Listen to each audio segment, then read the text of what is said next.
Welcome into Talk the Dog, the show where we find a bone to pick and a take to give. These are not hot takes. These is dog takes. Can I talk that dog?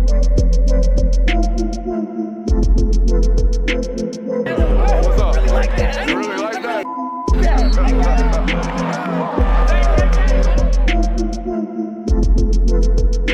Let's shut up and grab some tape.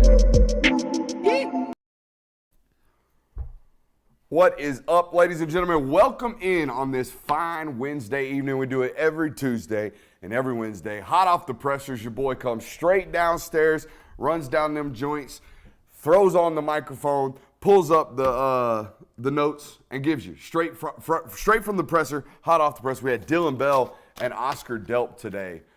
Two just absolute thrillers of press conferences. Can't even lie to you. Not even gonna hold you, as the kids would say. I ain't even gonna cap. I'm not even going to cap. Great pressers today. Dillon Bell, obvious, noticeable smile when asked about BMAC, right? Brian McClendon, his position coach.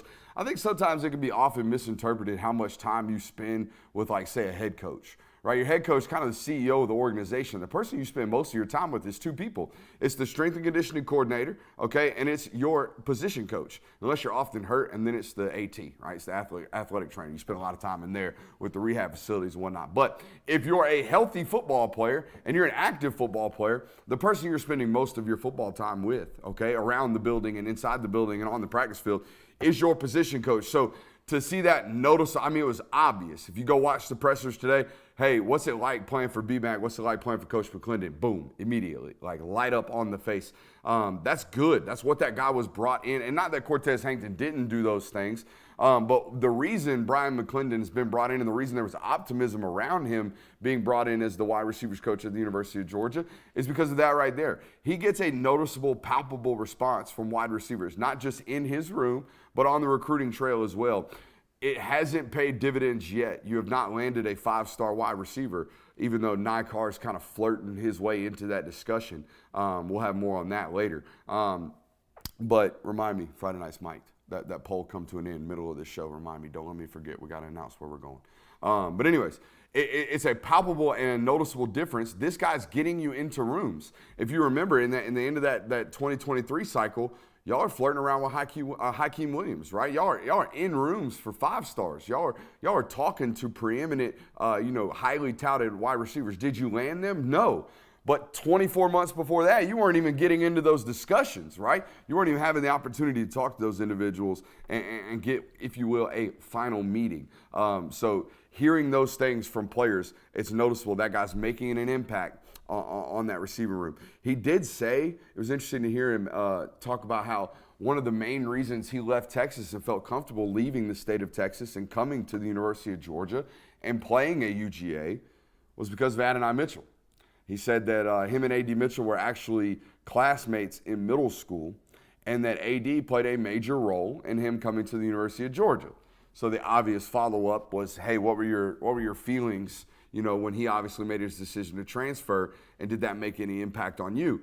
And he kind of mentioned that it definitely sucked because as a freshman, his best relationship, his closest friend, was A.D. Mitchell. As you would imagine, they had a pre-existing relationship. They're going to continue that relationship once they get to college together. So having your best friend leave when you're just on campus for 12 months, it was obviously something that played a role in his day-to-day emotions going through practice and whatnot. But didn't mention that there was any kind of like pull. AD didn't like, hey, say come with me or anything like that. It was just, it was tough for Dillon Bell, if you will, as he left. Also very obvious when you talk to wide receivers at the University of Georgia that they're still required, asked, demanded to block. Okay, now it's we catch balls, but we block at the University of Georgia. You talk to Marcus Rosemi-Jacksaint, we block. That's what we do. You talk to Dillon Bell, we block. We know it is the standard, it is the requirement here. We have to block. I don't know if that's negatively recruited against you guys. I don't know if that's something that gets put up on other boards, with regards to recruiting. If Ohio State's talking to five stars and saying, hey, you shouldn't go there because of this, they make you block. I think it's more so they haven't had a 1,000-yard receiver since Terrence Edwards. There are plenty of other things that programs use against you in the recruiting trail that, hey, they're going to make you block. Not necessarily something that guys are worried about on the recruiting trail. They know if you go anywhere else, it's a requirement too. Just because at Ohio State you might get 85 catches, it doesn't mean the other 85 snaps or the other 285 snaps you might play that year that you just get to loaf or you don't have to block. It's a requirement everywhere you go. It's part of being a football player. But at Georgia, you're required to be a little bit more of a football player, if you will. Obviously got to speak to Oscar Delp as well, like we told you. Oscar's put on about 25 pounds. We've talked about it on this channel. I was curious to see how they went about doing that, right? And for those of you who struggle with weight loss like myself, or rather weight gain, I have a problem gaining weight, okay? He actually mentioned the primary reason that he was able to put on weight that he needed to this offseason was because he kept snacking. In between meals, he kept eating. And that was the major key. So for those of you sitting at home trying to avoid putting on weight as opposed to putting on weight like Oscar, just stop snacking. And that's really, really hard for a person like me. I stay with the snacks for days, you know what I mean? So interesting to hear him say that he just had to keep his metabolism rolling. Right? He had to continue to eat. In between the big meals, he had to keep putting some of the small, snacky type things into his body. He was also asked about his touchdown catch this weekend. I love watching other players, particularly young players, protect their teammates, okay? It's like the second or third time we've had Oscar in media availability, and he seems to know what to say every single time and what not to say. When he was asked about the touchdown pass, he said he got a great ball from Brock Vandagriff. When we all saw it was off his toes. It was actually a great catch from Oscar, but doing a great job of protecting the player. Hey, appreciate you for being here with us tonight. We got a great show loaded up for you guys. Make sure you're hitting that like button. Hey, I challenged y'all last night. Said we love all the views that y'all are bringing into this network. We truly, truly do. But we need those likes too. Hit that thumbs up button. Make sure you're supporting us over there. You guys showed up in droves with that thumbs up button yesterday.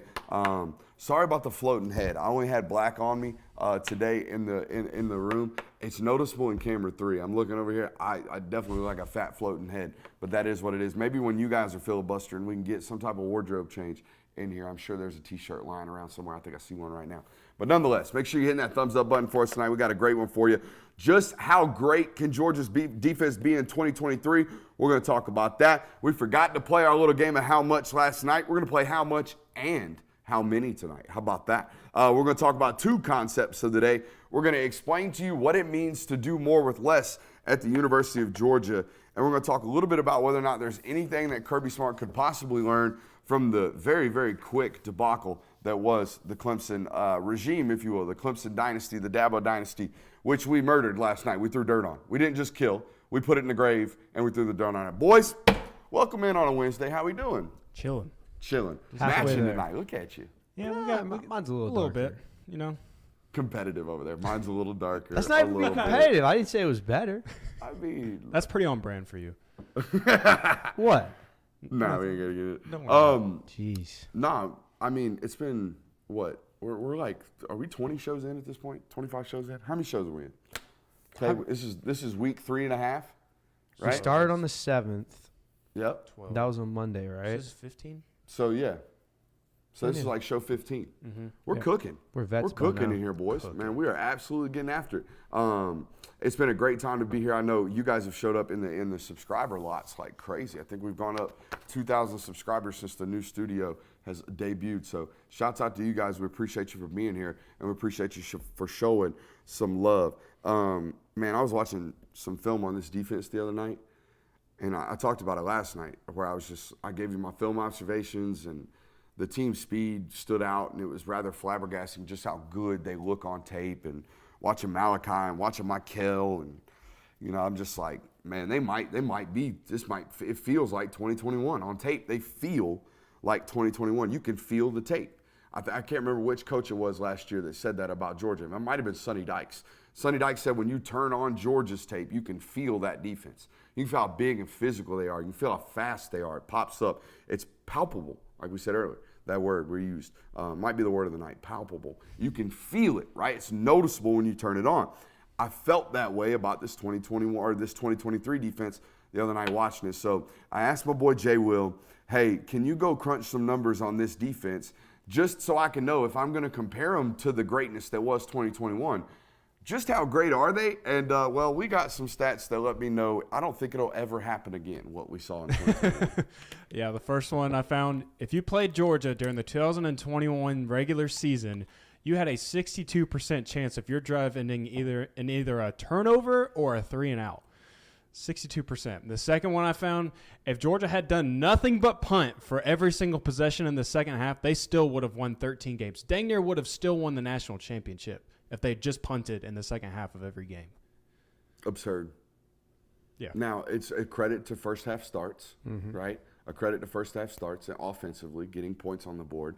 But good God almighty, you could just take a whole half off of offense, which, you know what? It's funny. We should know this. We should know this statistic because in 2019 and 2020 and 2018, that's basically how they played offense, to be honest with you. They'd get a 24-6 lead at half, and then the whole second half, they'd run the ball 3 times and punt and lean on the defense. That Auburn game was that.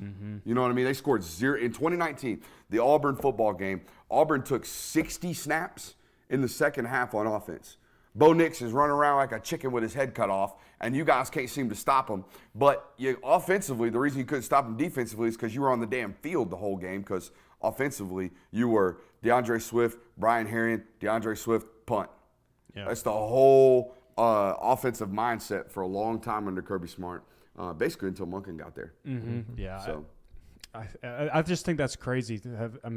Yeah. One more time on the punt stat. That was crazy. If Georgia had done nothing but punt for every single possession in the second half of every game in 2021, they still would have won 13 games. And Alabama and Ohio State beats them? That's it? Or no, that's 2021. So just Alabama. Just the 2 Alabama games. That's nuts. That's an absolutely insane statistic. So listening to that, and when Jay Will reads those stats off to me, maybe they won't be the 2021 defense. You know what I mean? Like, maybe no one ever will be. I remember crunching the numbers, and I might still have it on one of my laptops around here somewhere. I remember crunching the numbers on that 2019 defense. They were, before playing LSU, they were allowing 10.6 points per game. I think it can be often forgotten that 2021 defense did win a national title. But the standard wasn't set then. The standard for Georgia defense was set in 2019 and then continued in 2020 and then stamped in 2021 and then reloaded in 2022. And now here we are in 2023, and it's like, hey, can they match what they did in years past? I don't know if they're going to be as great up front. However could you be? Jordan Davis, Jalen Carter, Devontae Wyatt, Trayvon Walker, the list goes on and on and on. The linebackers, how could you ever be as great from a front six perspective as that football team was? I'm going to tell you they probably won't be. And maybe they won't ever be ever again. You know what I mean? It's almost borderline impossible to think that they'll ever be that great ever again from a front six perspective. But I think it can be overlooked how they weren't bad, but they weren't alpha dog elite in that back end in 2021. Listen to this. And perhaps you've forgotten these names, but they were great football players, but they're not what they have right now in the back end at the University of Georgia. Lewis Seen was great. He's a first-round draft pick. Chris Smith, great, was a fourth-round draft pick.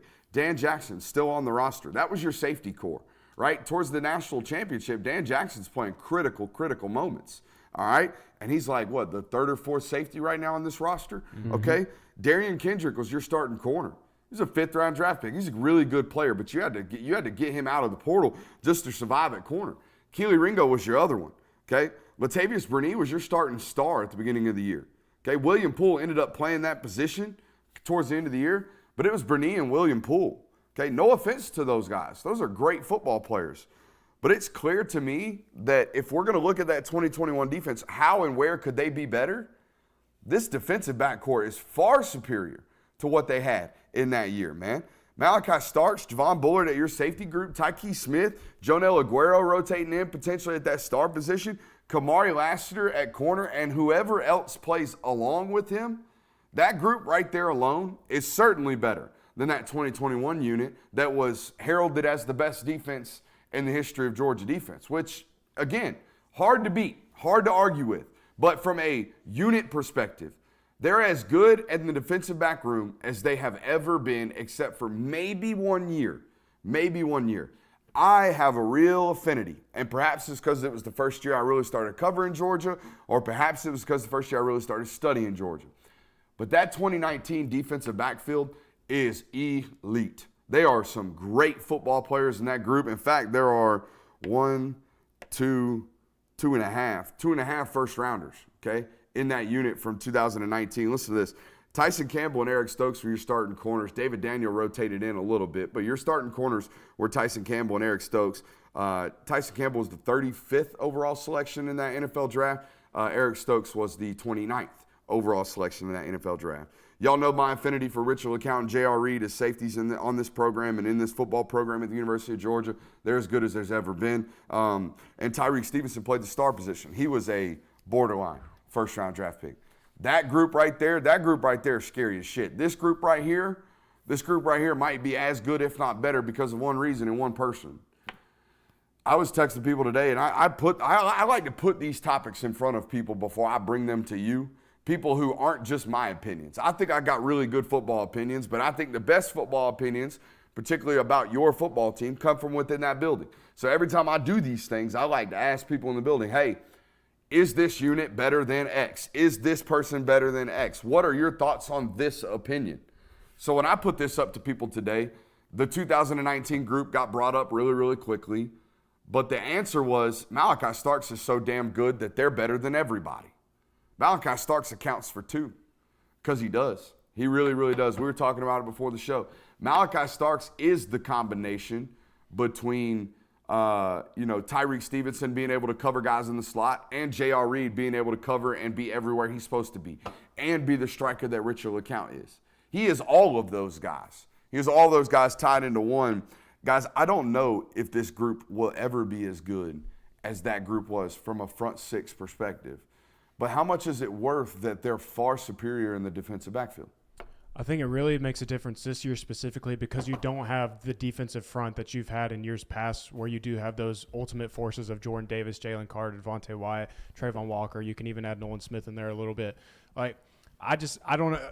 That's what makes the biggest difference to me. I think this might be the most well-rounded defense that Georgia has had under Kirby Smart. The only thing I have to say is look at every time the Georgia defense has struggled the last 2 seasons. It's been against teams that are pass-heavy, that have elite wide receivers.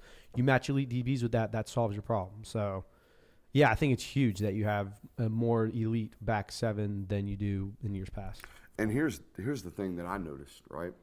Like, I get asked all the time, and particularly, I know Kirby gets asked all the time, how are you going to replace the havoc plays that Jalen Carter created? And I would just tell you to turn that tape on from UT Martin and just watch 13.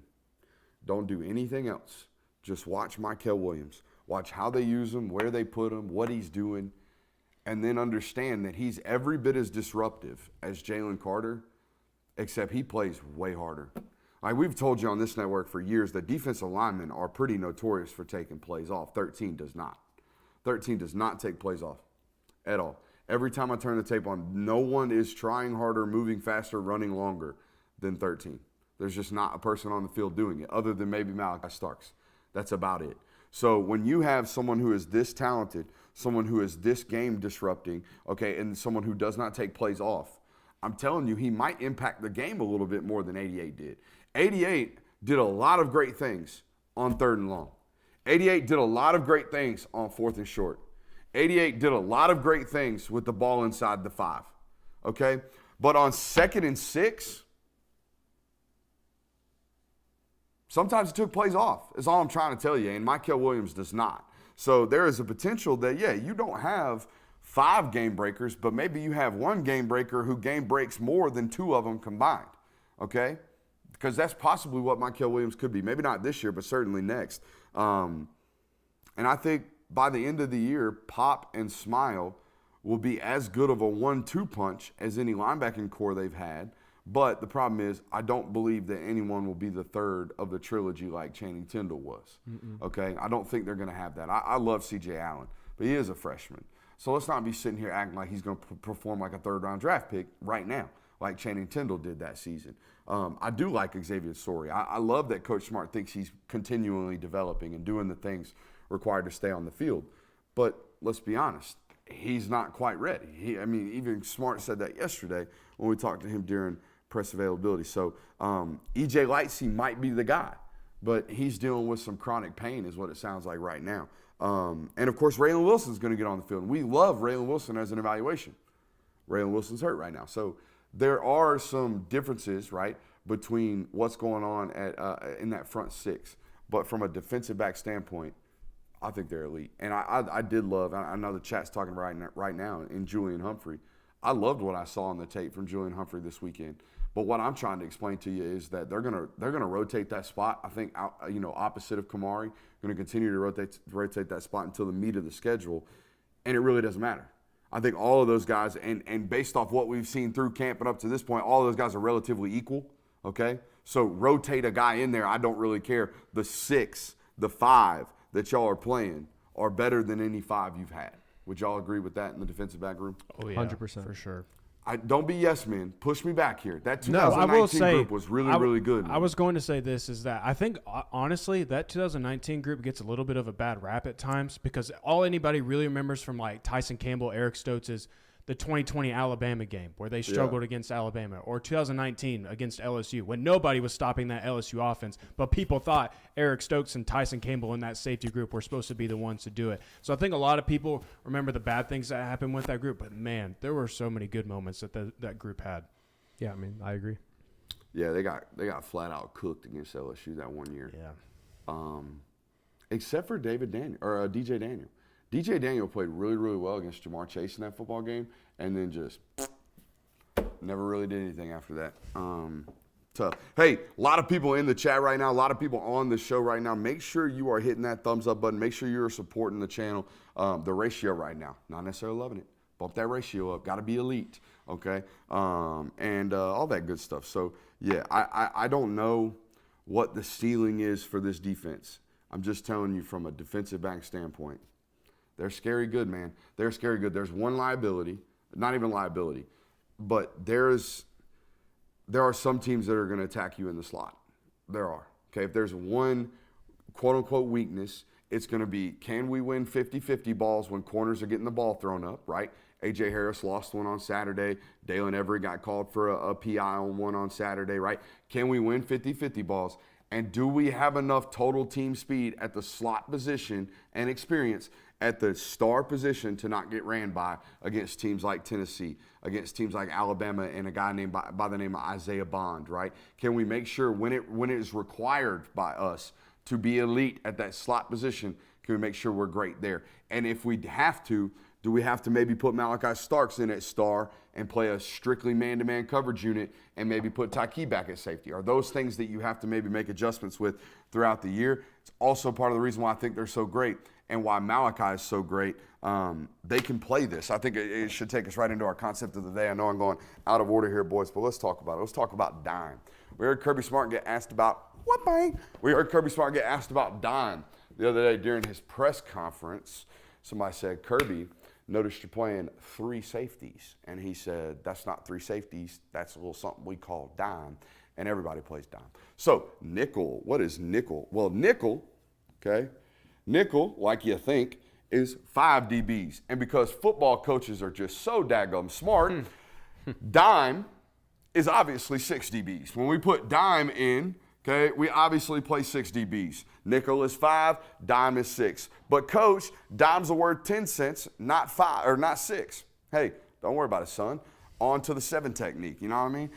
Let's talk about it. Obviously, nickel is 5, dime is 6, okay? How does Georgia's dime look this year? Well, in years past, it would look like a free safety or a strong safety, a free safety, right? A corner, right? Another corner, okay? And then they would play both stars on the field at the same time, okay? So in years past, they would have one star and another star. Alignment is beside the point right now, guys. Just hang with me, all right? Hang with me. Now, in years past, they would play both stars at the same time. What was Mark Webb's number? 23. 23, that is correct, right? They play Mark Webb and Tyreek Stevenson, right? They would play Javon Bullard, Tyke Smith and Javon Bullard. That was last year's game plan. Last year's game plan was to play both of the stars when we went to dime. right? When we went from nickel to dime, just throw both stars on the field, right? In years past, this was when Davo Wilson had his pick, right? They were in dime, right? Bring a rush package on, 5 really good rushers, and 6 DBs. Well, now you have a safety in Malachi Starks who is arguably the best coverage safety in the sport, okay? Kirby Smart was asked who he reminds him of yesterday. He went through all of the All-American safeties he's ever coached, and then he said, oh, and by the way, Malachi's the only one of those guys that can go play corner if we asked him to do so. Pretty freaky shit right there. So here's what they've been doing, right? They've been playing dime with Malachi. We'll just put a big M right here. Malachi kind of hanging out in the middle of the field, all right, with Dan Jackson back here playing one free safety and Javon Bullard playing another free safety. And then if you get into trips or duos or whatever, right, let's say there's an X receiver over here. Let's say there's a slot receiver over here. We're going to put the star in, whoever that may be at this point. It might be Javon Bullard. It might be whoever, right? And then we're going to put your Z receiver over here, and we're going to put your tight end right here, right? Okay, you're in 2x2. Well, this guy just kind of gets to free roam around, or we can walk him over here and play man coverage against this tight end, which is most of the time what they do, right? They'll take Malachi over here, and they'll play straight up cover 2 man under, right? Because they can do this. They can do this. Nobody else really can. So in years past, this guy was the second star. Well, now your best cover guy, or one of your best cover guys, happens to be your safety. So it looks like you're playing 3 safeties. But in reality, you're only playing 2, with one of them playing the nickel corner. Any questions, boys? Nope. No, sir. Well, the obvious question, the proper question is, hey, who would this most favor them against? What teams would this most favor them against? 2 answers. One, obviously Tennessee. Okay, obviously Tennessee with all the stuff that they do into the boundary and all that stuff they make you do with playing light boxes. The other answer is any team with a great tight end. Any team with a great tight end immediately gets neutralized because this guy can cover them and they can maintain a 2 safety high shell. Yep. Okay, so those are the answers. And honestly, I think if there is a football team that jeopardizes their defensive abilities because they have too much speed or too much of a weapon in the slot, I don't see any reason why Dan Jackson can't play safety or Tyke Smith can't play safety and Malachi Starks can go in there at star.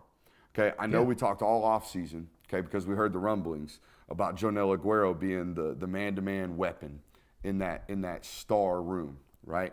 But he got beat on an out and up on Saturday. Not that it's not okay to get beat, but it's not okay to get beat with your eyes in the wrong place, particularly at that spot. As star, man, you can't be busting assignments. You can't have improper eye discipline playing the star position at the University of Georgia. You'll be out real quick. So we'll see. Thoughts on just Malachi in general, and have we seen anything like that? I know we talked about safeties last night. He's played 14, 15, 16 games. He's probably already one of the greatest safeties of all time at the University of Georgia. He's definitely the best and most talented. I don't know if you can give him the accolades of greatest just yet, but he's working his way to it. So definitely, and you get a full year of him after this. So Absurd. Yep. He's so fun to watch, so fun to talk to, such a smart football player, such a tremendous young man. I remember talking to people in the Jefferson area. I mean, he was kind of idolized in the area. I mean, he was very historically great for high school athletics. And the word was, this kid just doesn't love anything but football. You know, he just don't play around. He doesn't play video games. One person on his team told me he doesn't vape, he doesn't party, he doesn't drink, he doesn't hang out. He just plays football. And he just loves to play football. And that's it. So there you go. Malachi Starks, a tremendous football player and a tremendous person, and going to have to spend another year in college football, which is absurd. Just stay away from any of these BLA money advancements that we're going to be talking about in the NBR segment, because they're going to be taking a lot of your portions of net revenues if you're not careful.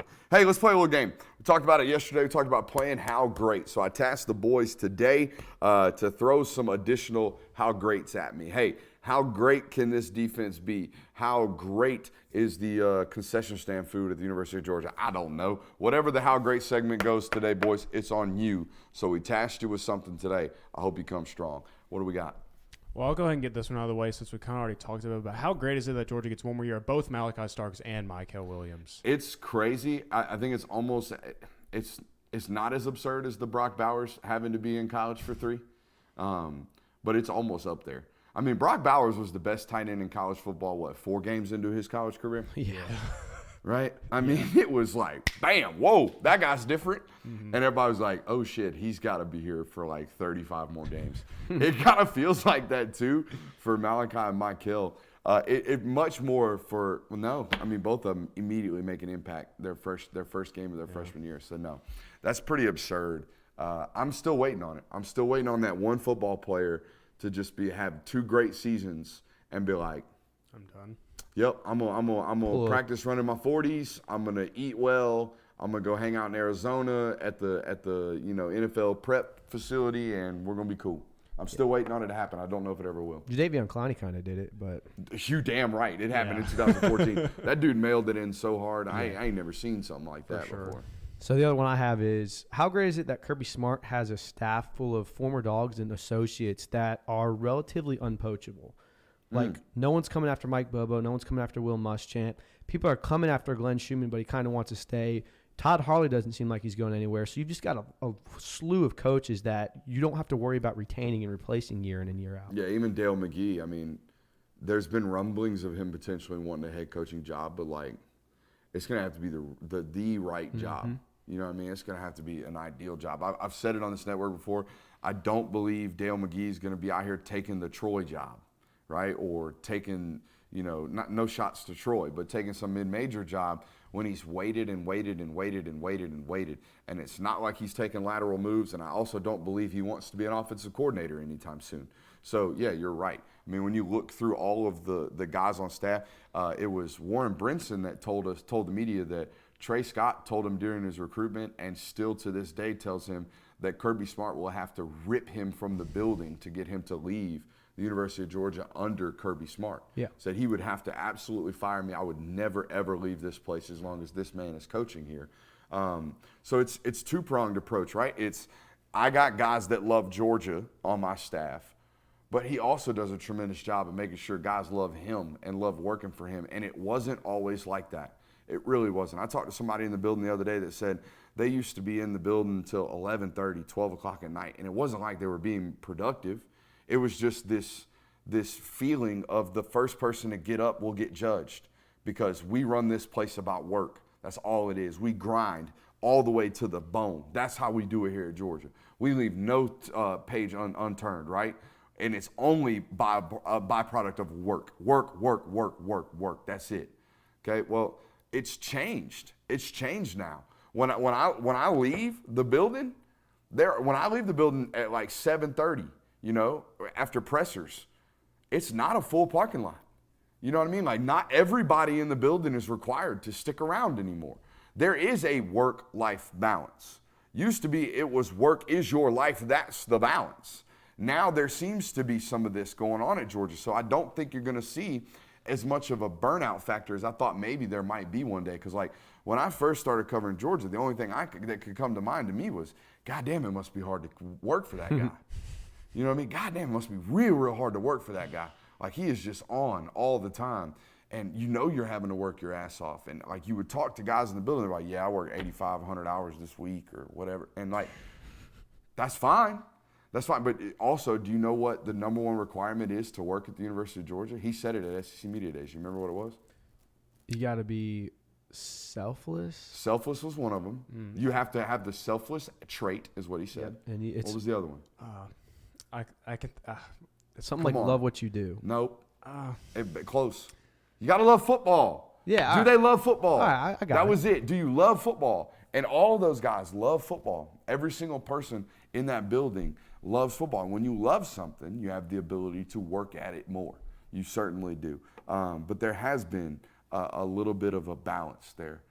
But it is great. To your original question, how great is it that he's filled his staff with virtually, your word was unpoachable, unpoachable coaches. There's a lot of those football coaches on that roster, and they are relatively unpoachable. All right, Chris and I were talking about it pre-show. This one kind of gets overlooked, we think, a little bit, but how great is it that Georgia's 30-1 in their last 31 games? That's Boise State Chris Peterson great. Mm-hmm. You remember that Boise State run they had? Kellen Moore. I think they were, the Kellen Moore years. I think they were like 49-2 over 51 games. It's pretty damn great. It's pretty damn great. And here's the thing. I think the day you have another 4-year starter, you're going to shatter every quarterback record there ever was with regards to not only winning in stats, because you're finally at the point now where you're like really putting it up, and you're winning a whole lot of football games. So, yeah, you're going to rewrite the record book if you're not. I mean, you already are, but from an individual perspective, you have an opportunity to do that if you continue to win. That was always one of the more heralded stats when I was younger, and you would think that now with all the super seniors, we're going to see that come around more. But Kellen Moore's name sticks out like a sore thumb to me because of that record. David Green's name, 41, the 41 wins, stuck out like a sore thumb to me forever because he was so high up on that list. Jake Fromm, that year he had an opportunity to get close to it. I think he finished with 38 career wins or something like that. I kind of miss that being a thing. And I don't know if we'll ever get it again because we just don't. Who's the last 4-year starter to win a bunch? Not Will Rogers. Not Will Rogers. Just isn't that. Yeah, I mean, we can sit here and scratch our head the whole time. It's not going to be a lot of them. Caleb Williams didn't even start for 4 years. The best guess I can come up with is Kellen Mond because they were consistent. That's a good one. But they had the COVID year and they only won 9 games that year. So he's probably got like 28 career wins. Yeah. Mm-hmm. So yeah, I don't. There are some records that just may never get broken, and I think Kellen Moore still has that record. And I don't know if it'll ever get broken. I think the number's 47 career wins by a starting quarterback. I don't know if that ever gets shattered. What else we got? So I got this one. How great is it that if you sign up today at Prize Picks using promo code Brooks, you'll get 100% deposit up to $100. Hey, give that boy 3.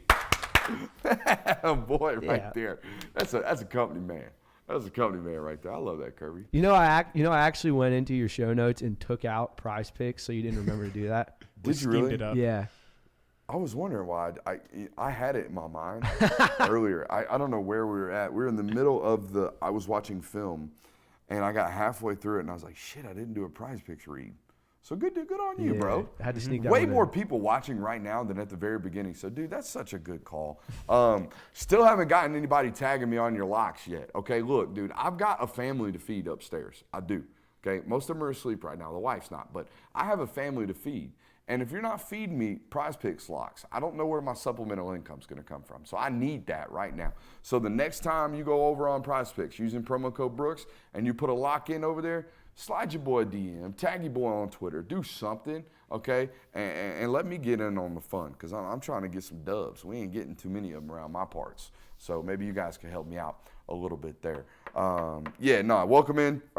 Welcome in. Appreciate you guys for being here today. Make sure you're hitting that thumbs up button. Do we have any more How Greats? Nah, we're ready for How Much now. All right, So now we played How Great. Now we play How Much. This is where we get a little goofy. How much would I have to pay you to get into a all-out street fight with Chaz Chambliss? Enough to pay my medical bills and enough for me to live comfortably for the rest of my life. So how much? How much is it? You need 7 figures? Yeah. That's crazy. Or maybe not 7 figures, but I'd say probably leaning close to 6. Yeah. You see, because I was wondering, because you said fight at first, so I didn't know if this was like sanctioned in a cage fight where there's rules. No. If it's just it could be. You could separate it however you want. Street fight, sanctioned boxing match, sanctioned UFC, whatever. All right, sanctioned boxing match, like $5K. Yeah. Street fight, 25 at least. Yeah, because that's a different kind of pain. If you get knocked out, you're brain damaged for the rest of your life. Yeah, because it's curved. Yeah, there's a lot of risk to this. You ever hit your head on the asphalt, bro? It's not fun. No, I have not. You have? A couple of times. Checks out. All right, so here's how I separated this, okay? I need 10 grand off rip if there's no television.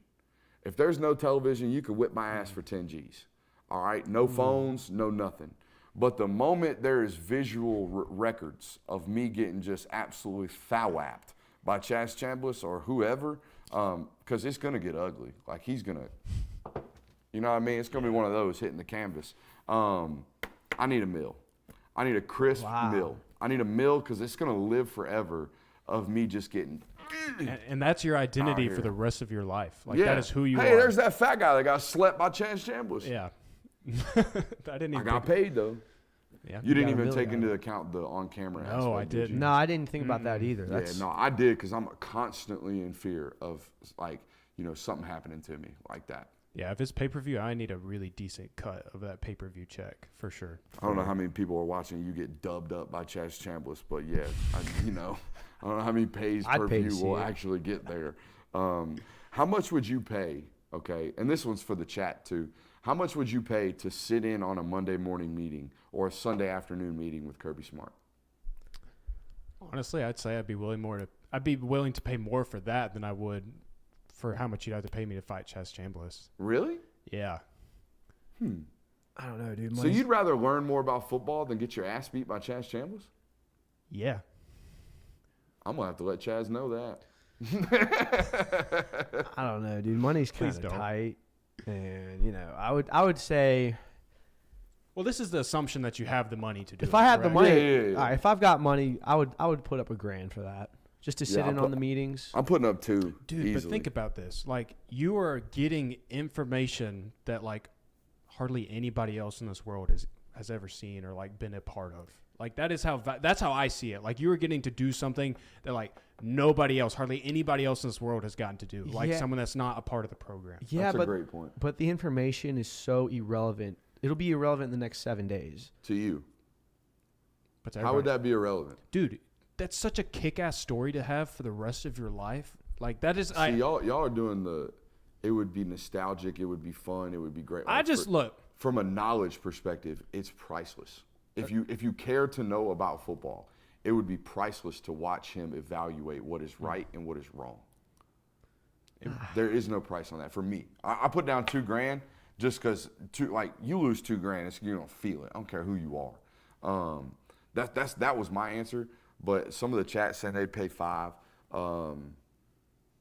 I don't know. It would be truly invaluable information. I think for me too, especially because I didn't grow up playing football. Like, that wasn't my thing. So like, it'd be so beneficial. I would worry that if I were you, I would worry that he'd talk over me, because I've watched his football clinics before, and it's kind of what we're talking about, but it's not. I've watched football clinics before, and I've had to stop, rewind, and going, what the hell did he just say? Well, that's fine. What did he call that? But that still furthers my understanding of football of like, damn, like that's how, it's not meant for everybody. Like how masterful he is and his knowing of football, like that's how great it is. We got folks in the chat asking if we could ever book Kirby Smart on the program. I'm going to go out on a limb here and say no. Man's we got to reach that Billy Lucci status. The man's got to get drugged by Claude Felton just to get him into the room to do it with the rest of us media members. No, I think Kirby and I, the extent of the joyous reactions you're going to get from Kirby on this network come via my questions at pressers. Do you have anything? No. I thought you were about to say something. No. How many press box hot dogs could you eat on a Saturday? Now, let me explain what these press box hot dogs look like at the University of Georgia. And I want to preface this by stating, I love the fact that I am credentialed to every single home game this season, okay? And these are non-refundable, so you can't take them back now that I'm going to say this. But some of the food that we get fed up at that press box is absurd. Absurd. Saturday, we got, and most Saturdays, it's almost every Saturday, you get the traditional pack of Lay's, okay, the originals, okay, yellow tints, all right? And then you get a hot dog that is very obviously cooked via boiled water, wrapped in tinfoil, so much so, and so quickly after having been pulled from the hot dog water, that the bun like morphs, is like melded together, okay, with the wiener, all right? And that's the hot dog water that you get to eat. So, how many of those would you eat? I'm going to go ahead and let you know that anytime I'm in Sanford Stadium, I'm at least eating 2 of them. And that's exactly how they're served at the concession stand. You're shitting me. No, I'm not. It's served in tin foil. That's how you get it. And you can go and use some ketchup and mustard on it. But that's the exact same way they serve it to you. Ain't a single grill in the whole building. But, dude, they're like $2.50. So you get some. Okay. But all I'm saying is, like, when I'm in Sanford Stadium, I'm at least eating 2. So you get some colon cloggers for $2.50. Hey, that's all right. I don't know. Like, I could eat quite a few. I think my max is probably like 4. But I can get down with it. I don't complain about it. I talked about this earlier. You don't like my answer, but I think that's the best kind of hot dog. A water-boiled hot dog. Yes, dude. I don't think it's the best with the kind of soft hot dog. bun. Bro, But it feels like rubber when I eat it like that. nah. You think Sorry. that's better than like a charcoal grilled hot dog? Yeah, I honestly do. You're insane. Okay, That's alright. a little weird. You need to be But checked into a facility. bro, don't hate on me just because I'm different, man. The most hot dogs I've ever eaten in one sitting was 6. Why? It was 4th of July. I was like, Oh. who cares, man? Why I not? thought this was like you sat down in your living room. I'm just one gonna night and was dub like, up I'm 6 just gonna Winnies. see how No, many hot dude. dogs I can eat. No, this was senior year of high school when I was still playing. And I wanted to see how many I could eat, but I think I could do 6. 6. 1 is the absolute limit for me. When I'm up there in that press box, and I'm starving, don't get me wrong. It's what, like during game days, you don't really get to stop or eat as a journalist. And when you get up there and it's a water boiled glizzy, just stuck to some moist bun, it's just not for me. It's just not something I'm trying to dub up. But you know, it is what it is. I think the best food we've had so far was at Mississippi State in Starkville. I know you guys weren't there. Your boy Stoddard got to eat it. And that's all he was doing. He didn't do much work that day. He kind of just ate Shocker. barbecue. Shocker. Yeah, shocker. Stoddard wasn't working. All right, that was a little game of how much and how many. Let's talk about our concept of the day, our second concept of the day. How about this? Stay with us, boys. Let's get it. My son likes to do tricks off this thing. He just spins. He's like, woo! How about that, Dada? Do a backflip off it one time. Negative. Do a flip. Do a flip. Doing more with less. What's it mean? What's he talking about? The University of Georgia, particularly against programs like Tennessee, against USC, they'd be this way, against any program that fancies themselves an explosive passing attack. Okay? Georgia has the ability to, quote unquote, do more with less. What does this mean? What does it allow them to do? Let's draw it up. Here we go. Okay? I think I'm getting better at this in terms of like making sure the square is a square and making sure it's like half the time when I watch these things, they're like tilted like a sumbitch. Anyways, what are we talking about? Doing more with less. Okay, nose tackle, let's call it a 3-tech. Let's call it an end and a mic. All right, let's stretch the wheel out of the box. All right, let's talk about Tennessee, for example. Okay, actually the back would be on the left in this example because the wheelie's over there. All right, Tennessee likes to do this. What's that? 1, 2, 3, 4, 5, 6, 7, 8. So we got 3 receivers. We got an X over here, and then let's stack the Z and the slot receiver, okay?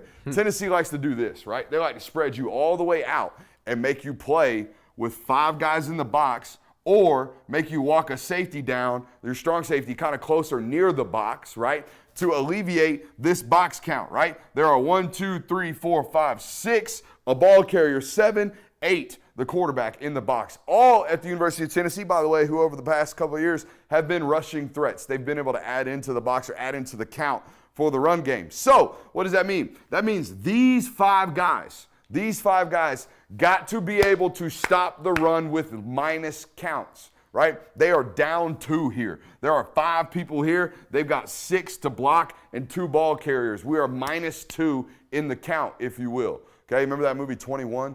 Where they learn how to play blackjack and steal? What's the count? What's the count? They're minus 2 right here. That's what they are. So how do we go about stopping their run game with fewer bodies? Well, I'll tell you the answer is really, really quick. These 3 guys have to be absolutely massive.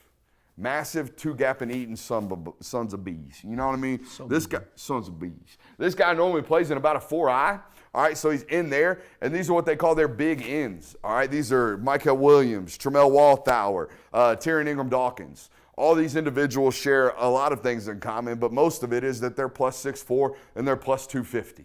Okay, they can handle blocking or a double team, right? If this guard and tackle come to attack him, that guy can hold that, right? He can keep this guy free, this Mike free. So in order to do more with less, you got to have a really, really good nose tackle. Luckily for Georgia, for the last 5 years, you've had great nose tackle play. Between Nazir Stackhouse and Jordan Davis, you've had tremendous nose tackle play. All right, you've had great 3-technique play for a long, long time, right? You got to maintain those things in order to do more with less.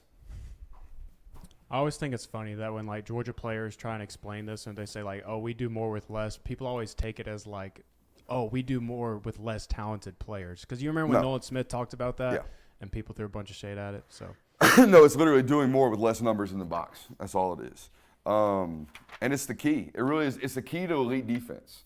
Okay, if I could stop you with less bodies in the box, then we can cover. We can dedicate more resources to covering. And in a game today in college football where throwing the ball is at its highest precedence, maybe not. Maybe like 2015, it just got absurd. People were chunking it everywhere. We've kind of settled back to more balanced approach on offense. But nonetheless, all these spread concepts, you got to be able to do more with less inside that box. Hey, for Brooks Austin, for Film Guy Network, for patreon.com/Brooks Austin, for Prize Picks using promo code Brooks. We've got a whole nother hour coming up here on Nothing But Rants. We're going to talk about some of these snakes in the grass around NIL. We're going to talk about some of the greatest college football radio audio I've ever heard in my life.